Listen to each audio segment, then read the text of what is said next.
So, on the night of December 4th 5th, the major gaming event PC gaming show Most Wanted took place, where various studios from around the world showcased their projects. There were more than enough announcements, and in this episode, we'll try to cover the most significant ones. But there's still time for other news too, as they're no less interesting.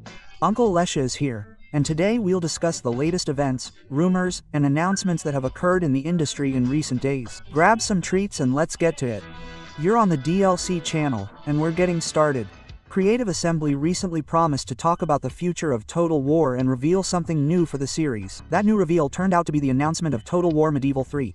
The game is already in development, albeit in the very early stages of pre-production. A short teaser was shown as part of a presentation dedicated to the series' 25th anniversary. The threequel is being developed using the next generation of Creative Assembly's proprietary engine. The team promises more detailed graphics, expressive, detailed battles, an improved strategic map, and, overall, the most comprehensive medieval sandbox experience yet, featuring numerous historical events, real-life rulers, and complex politics. There will be no strict boundaries, as before. History can be rewritten at your own discretion, altering the fate of countries and entire continents. While the game's release is apparently still quite far away, Creative Assembly emphasizes that the earlier announcement was made specifically to keep fans informed about the development and to receive early feedback that could influence the series' development. Kindred Games and Deep Silver unveiled a new trailer for Warhammer 40,000, Dawn of War 4. The announcement, made on stage at the PC Gaming Show, became one of the event's most talked about moments. The new installment returns players to a distant future world torn apart by war, where four great factions once again clash for the right to rule the galaxy. Each side has its own character, tactics, and deadly arsenal. The debut of the adept mechanics is particularly noteworthy. The tech priests promise to bring their own rituals, mechanisms, and unfathomable wonders of their cybernetic faith to the battle, which should significantly expand the game's strategic depth. Dawn of War's story campaign will be unprecedentedly expansive, with over 70 missions, filled with large-scale battles and cutscenes, seamlessly unfolding the history of the conflict. The developers strive to recapture the dynamic and intense atmosphere of the classic games, while enhancing key gameplay elements, base building, army building, and deep squad customization. Well, winter is here. December has begun, and with it, preparations for the New Year holidays are gathering pace, and gamers can treat themselves or their friends very easily and simply. All they need is that long-awaited game. And you can do so on GGCL. In addition to purchasing games, you can top up your PSN account. It's especially advantageous and very simple here. Just select your country and the desired top-up amount, then pay via the fast payment system. Then enter the code into your PSN and the funds in your balance. Fast, advantageous, and convenient. Besides top-ups, there's everything for PlayStation here. Games, accounts, and subscriptions. Such variety is possible because GGSL isn't just a store, but a true digital goods marketplace. With numerous sellers, the selection is extensive and the prices are incredibly competitive. And the icing on the cake, using our GGSL link, you can top up Steam with a commission of only 3%. All links are in the description. Liquid Swords, the new studio founded by jazz creator Christopher Sundberg, unveiled its first project, as expected, the dark crime action game Samson's Story. This open-world game noticeably gravitates toward a more down-to-earth aesthetic, reminiscent of GTA 4 and Max Payne. Development began back in 2020, but until recently the team limited itself to rare hints, publishing screenshots of industrial districts and emphasizing that the new game would be more serious and realistic than Sundberg's previous works. It was also known that the project was being developed in Unreal Engine 5 and focused on atmosphere and story, and the first full trailer confirmed this expectation. Night streets, but with a crime drama, a heavy visual style, and a cinematic presentation. All this creates the image of a solid, story-driven action game without attempting to imitate the market. According to Sundberg, former employees of Avalanche, Rockstar, and other renowned studios are working on the game. Thanks to this, Samson and Tindleston Story have a solid creative foundation and a chance to become one of the most notable debuts of the coming year. Or not, that's a matter of luck.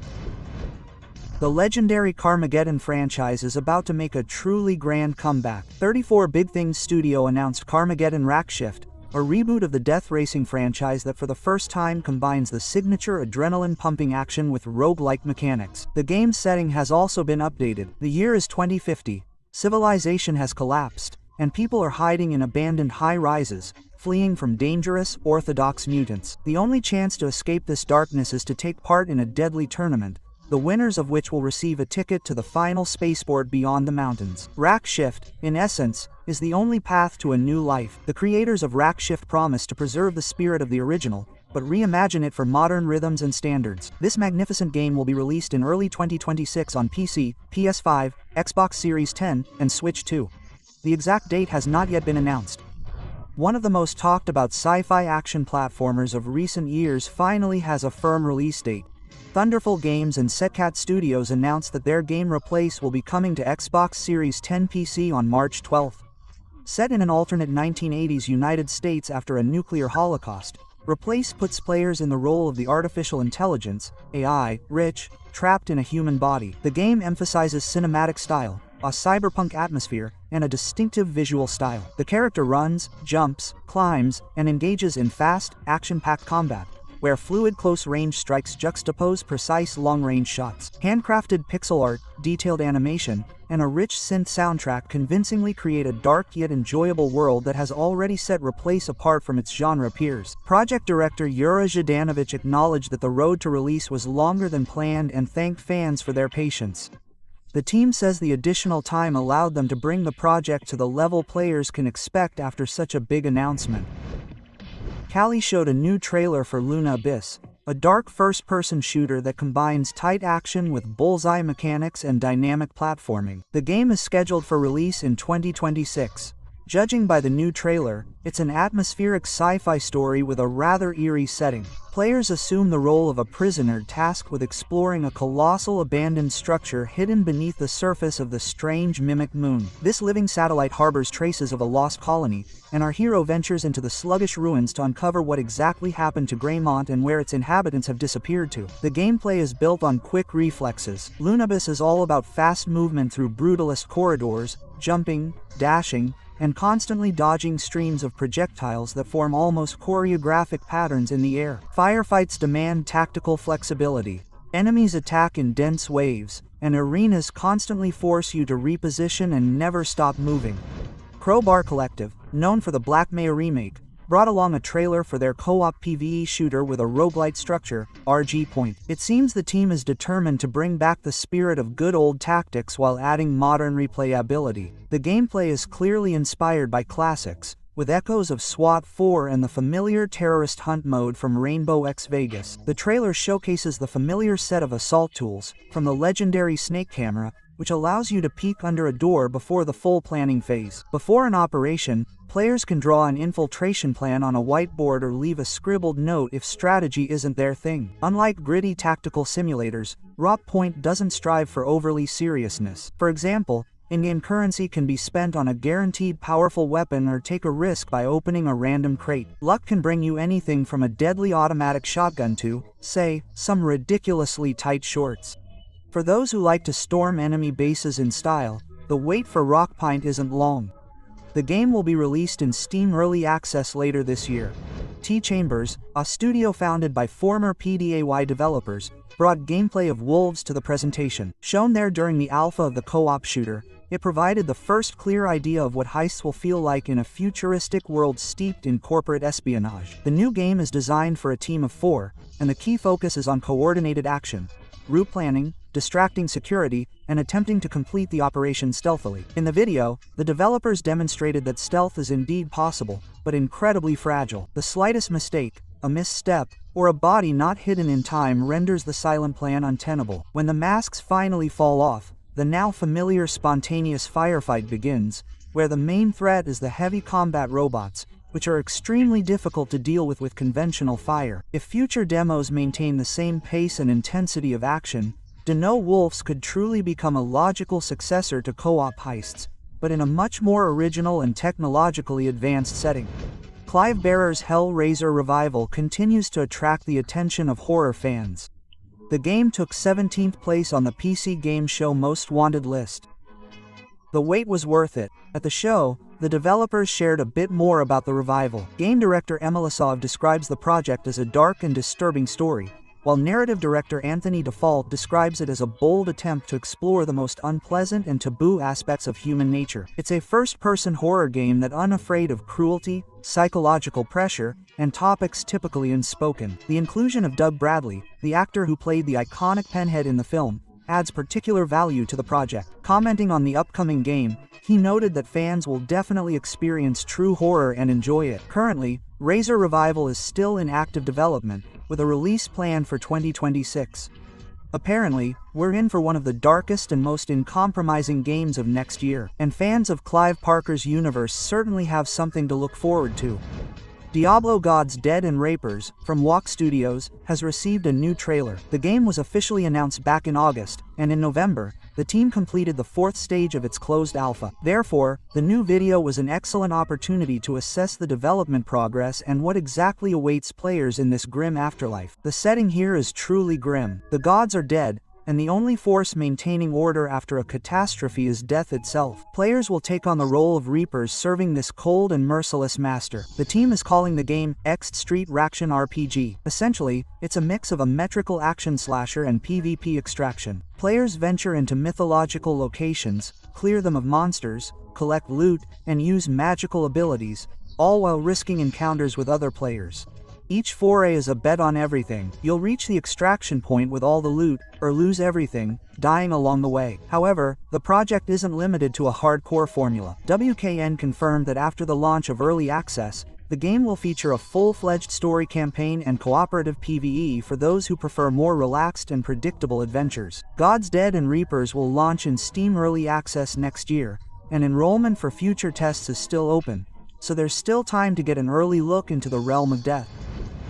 The stylish action-adventure game Mio Memories in Orbit has a firm release date. Coming out on January 20th, players will explore a vast, mysterious space arc, gradually uncovering the secrets of a ruined world. You'll control a nimble robot that gains new abilities as you progress. Using these abilities, you'll overcome traps, engage in dynamic battles with malfunctioning mechanisms, and piece together fragments of the arc's history. The game's visual style is truly outstanding. Its artists drew on watercolor backgrounds and an aesthetic inspired by comics, classical painting, and anime. This gives Mio's visuals a unique and expressive look. A hardcore adventure with survival elements, KRNN, will be released on January 29th. This project emphasizes realistic mountaineering. The gameplay revolves largely around climbing, where every step and every grab counts. The player will have to find footholds not only with their hands but also with their feet, maintaining balance and managing their stamina.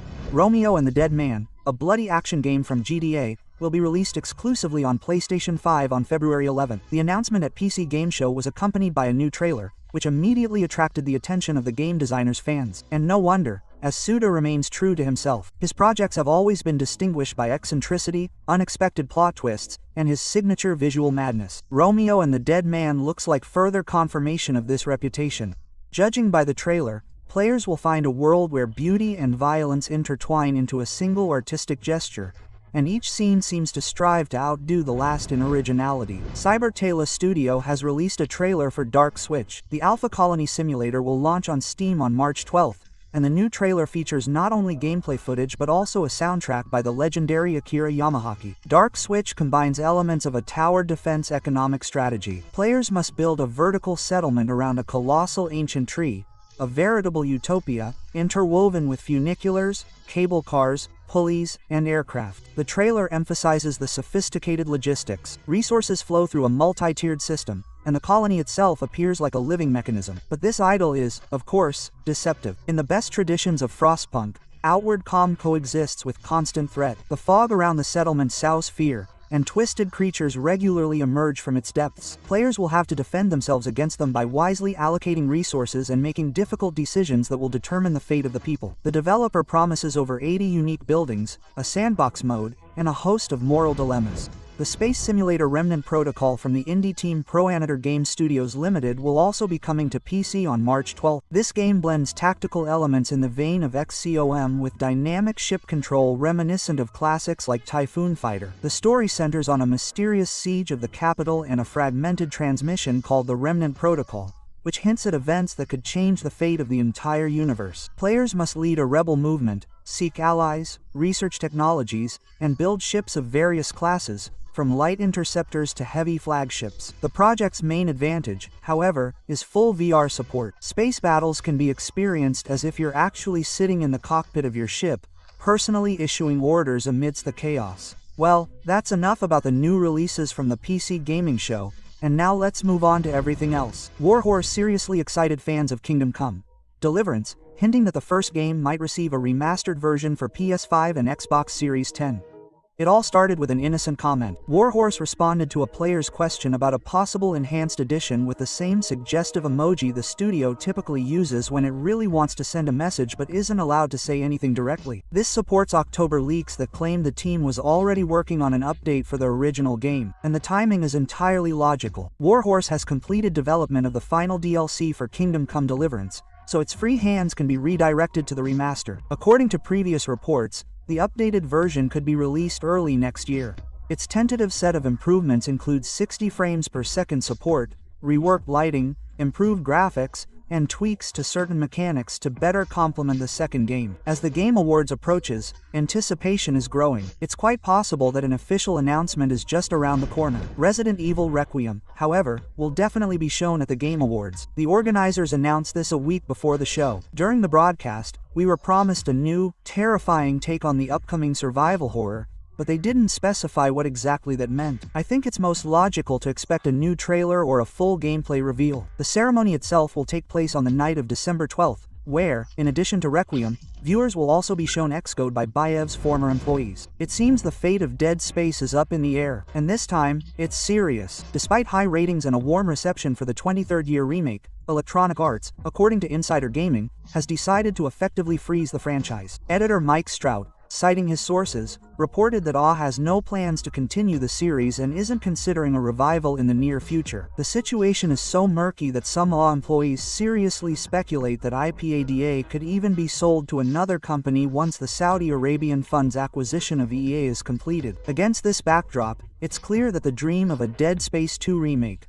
the one fans were most eagerly awaiting, is in serious doubt, as is any new game in the series. Meanwhile, Amothi, the remake's director, is doing quite well. The studio has shifted priorities and is currently developing an Iron Man game in partnership with Marvel. It seems the success of the Fallout series has significantly fueled interest not only in the game series of the same name but also in other Bethesda universes. A hypothetical TV adaptation of The Elder Scrolls has become a hot topic online. Howard weighed in and commented on the possibility of such a show. Judging by his words, the possibility isn't ruled out, but an announcement shouldn't be expected in the coming years. In a conversation with Eurogame, he recalled that Fallout's journey to television took almost 10 years. If Scrolls ever follows a similar path, the process will be no less lengthy. According to him, Fallout is also easier to adapt due to its unique visual style and genre, whereas any fantasy would immediately be compared to Game of Thrones and other successful series and films in the genre. A post-apocalyptic setting, on the other hand, offers more room for a unique tone and mood. Power Unlimited magazine managed to snag Todd Howard at the Fallout Season 2 presentation to ask him which major game he thinks will arrive first, GTA 6, Test 6, or Fallout 5. Howard didn't give a definitive answer, but he didn't dictate either, saying only that he's keeping his fingers crossed for GTA 6 and believes Rockstar won't delay the game. So, I think it's now clear to everyone that we shouldn't expect any new games from Bethesda in 2026. With the possible exception of remasters of existing projects, the chances of them appearing are high. Howard's answer isn't surprising, as GTA 6 at least has a confirmed release date, while TES remains a project with an uncertain timeline. Ada and Night Dive have unveiled Blood Refresh Supply, an updated version of Monolith's classic shooter. The remaster features completely redesigned graphics, improved graphics, and a host of improvements. The collection includes the original BLAT, the Place Sama pack, and Cryptic Passage add-ons, as well as cut levels, concept art, unused sprites, and updated cutscenes. The remaster's creator also notes the addition of weather effects, originally conceived but never implemented in the original 1997 version. Furthermore, the remaster includes a new scenario, Bone Marrow, and another one, Death Wish, will be added later. Overall, Blood Refresh Supply looks like exactly what fans have been waiting for. A careful yet comprehensive update of the bloody classic. Microsoft Flight Simulator 2024, the latest installment in the Avium franchise from Asobo and Xbox Game Studios, has been released on PlayStation 5. This marks the first full-fledged release in the series on Sony consoles, a significant milestone for fans of the genre. The version features an updated engine, a more comprehensive weather system, and an improved aircraft behavior model. Additionally, gameplay scenarios have been expanded, ranging from commercial flights to rescue missions on extreme routes that require exceptional skill. The project takes full advantage of the console's capabilities, including fast loading times and a higher frame rate. The only exception at launch was the lack of PSVR 2 support. A virtual reality mode will be added later, once the developers are ready to implement it. The VR, Legacy of Shadow, the first game in the series designed for virtual reality devices, also arrived ahead of release. It is available on PSVR 2 and Steam VR. Remarkably, for the first time, the protagonist is not Garrett, but the thief Soroka, who accidentally stumbles upon a powerful artifact and unwittingly becomes involved in a vast conspiracy. Carefully designed VR mechanics form the core of the gameplay. The game emphasizes the feeling of a real craftsman, rather than relying on buttons. Locks must be picked manually, feeling the movements of the pick. Archery requires realistic gestures. Stealth assassinations and movement are built around natural physical actions. The first reviews of DFV VR have already appeared. Critics are generally satisfied. They praise the atmosphere, the flexibility of the gameplay, and the impressive sound design, which helps immerse players in the dark setting and story. However, the most common drawbacks include a weak ending, occasionally strange enemy behavior, and sometimes awkward interactions with objects. The developers of Heavers 2 have announced the release of In the Unjust, a new update to the story campaign that will pit players against automatons illegally extracting resources and threatening the governed democracy. The update also adds a new planet type to the game, Molten Magma Worlds. There, players will face automatons amid geysers, ash clouds, and streams of molten lava. The trailer for the update, designed in an anti-propaganda style, shows the events from the government's perspective. According to Super Earth, soulless machines mercilessly devastate magma worlds, extracting minerals intended for future generations of free citizens. Players are invited to, quote, fight fire with freedom, defending the interests of civilization. Ubisoft hasn't forgotten about the Avatar. The studio has released a free update for the Pandora Frontiers, adding 2 highly anticipated factions, a third-person mode and a new game plus. The world of the Western Frontier can now be explored from an external camera. Players are given a full view of their character and all their cosmetic details. For this mode, the studio reworked animations, controls, and camera behavior to ensure a smooth experience. A more stable 40 FPS mode has also been added to the game,